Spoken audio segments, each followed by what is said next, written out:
Perimeter of a triangle কাকে বলে?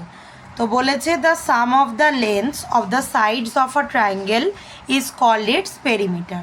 তো সাপোজ আমাকে একটা ট্রায়াঙ্গেল দেওয়া আছে, যার এই সাইডটা আমি সাপোজ ধরে নিলাম এটা ইকুইল্যাটেরাল ট্রায়াঙ্গেল। তো এখানে আমার কি কি সাইড হতে পারে? তিনটে সেম হতে পারে। তো আমি তিনটেই কি নিলাম? 6 সেন্টিমিটার নিলাম। তো কি বলেছে? The sum of the lengths of the side. তাহলে এখানে লেন্থ কত আছে? 6 সেন্টিমিটার, 6 সেন্টিমিটার অ্যান্ড 6 সেন্টিমিটার। তো এদেরকে যদি আমি প্লাস করে দিই তাহলে আমি কত পাবো? 18 সেন্টিমিটার। তাহলে এই 18 সেন্টিমিটারটা হচ্ছে আমার এই ট্রায়াঙ্গেলটার পেরিমিটার। তো পেরিমিটার এইভাবেই বার করতে হয়, তিনটের সাম করে দিলেই সাইডের আমরা পেরিমিটার পেয়ে যাই। নেক্সট আমাদের কি দিয়েছে? Triangles by a angle.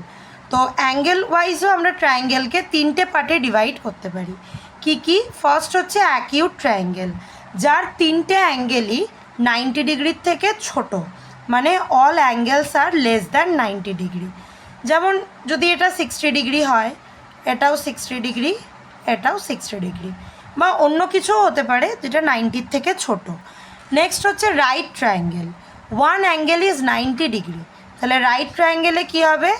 একটা অ্যাঙ্গেল আমার অলওয়েজ কত হবে? 90 ডিগ্রি। আর অবটিউজ ট্রায়াঙ্গেলে কী হবে? One angle is more than 90 degree. তাহলে একটা অ্যাঙ্গেল কী হবে? 90 ডিগ্রির থেকে বড় হবে। এইভাবে অ্যাঙ্গেল ওয়াইজও কিন্তু আমরা ট্রায়াঙ্গেলকে ডিভাইড করে নিতে পারি।